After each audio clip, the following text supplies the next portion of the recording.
May ginto dito mga ka-garden. Di ba te? Joke lang. Malalim.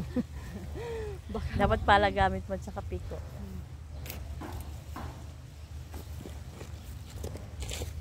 At ito yung papaya natin. Dapat konting lalim pa. Ha? Para hindi mabuwag ng bagyo.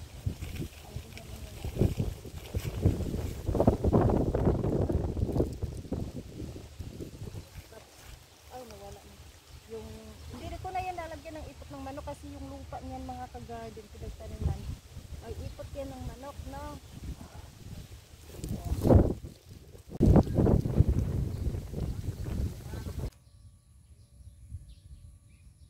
Magandang buhay mga ka-garden. Yan, meron kaming papaya dito. Today ay magtatanim ako ng papaya. So i-flex ko lang muna ito and then yung isa pa.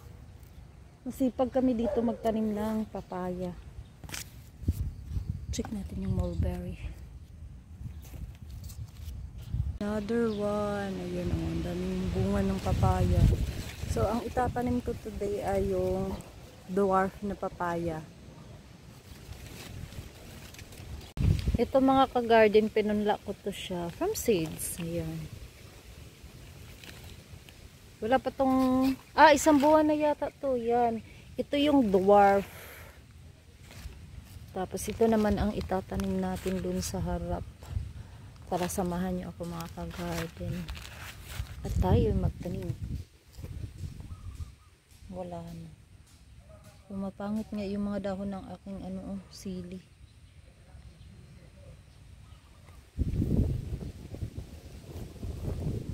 Mga ka-garden. Papakita ko sa inyo yung sili ko. Tingnan nyo. Violet. Meron tayong violet dyan. Meron din tayong foreigner.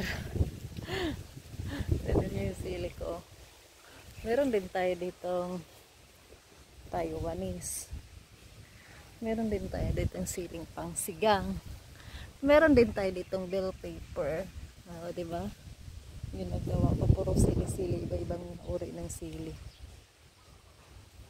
At i-flex ko lang muna itong papaya na itong mga ka-garden. Ganitong variety ang itatanim natin dito sa aming harapan. Ito mga ka-garden, oh. Yan. Dito sa harapan namin, tinaniman ko ng mga papaya. Wala pa kasi yung bahay. Hindi pa binahayan. So, mga 2 months na ito. Ayan, oh.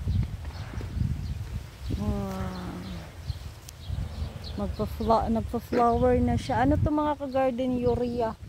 Urea lang yung nilalagay namin fertilizer dyan. Siyempre, yung lupa na yan, meron yang inaluan ko yan ng ipot ng manok. Ayan, oh. Magpa-flower na siya. At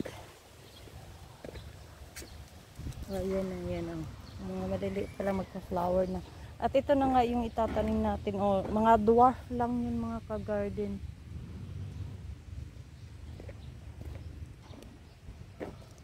Tapos dito natin siya itanim. May tubig na akong dala.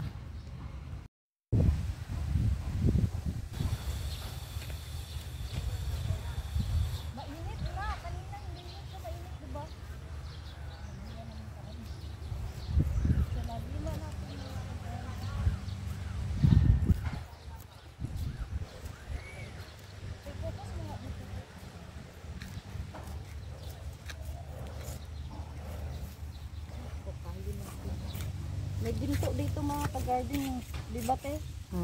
Joke lang. Malalim. Dapat pala gamit mo sa piko.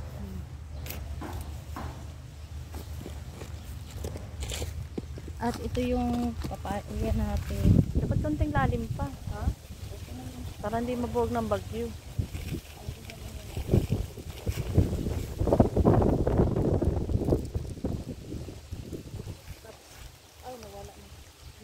Hindi ko na yan lalagyan ng ipot ng manok kasi yung lupa niyan mga ka-garden pinagtaniman ay ipot yan ng manok, no?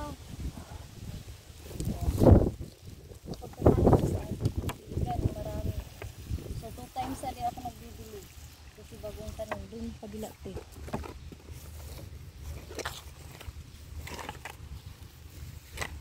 Diba? Tapos ang kininito review siya nagtanong, oy, wag kang ganyan. Meron na kaming video. Hilig mo mag-angkin ha. Kala mo wala akong video dyan. Ayan may video ako yan.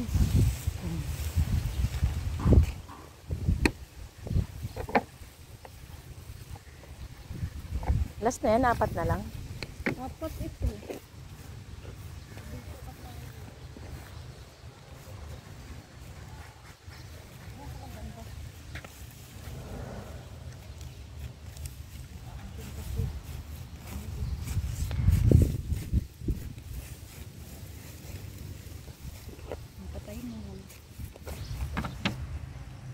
Kapag may itinanim, may aanihin.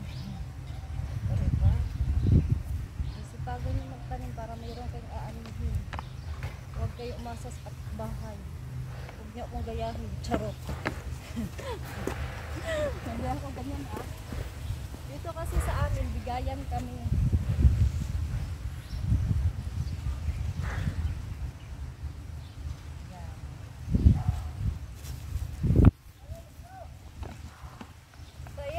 Nakatanim tayo ng 4 na puno ng papaya. Update ko kayo nito ulit. Bye-bye! Pag meron kang tanim na papaya, dapat samahan mo din ng malunggay. Pero dapat meron ding tanglad. O diba? Manok na lang ang kulang.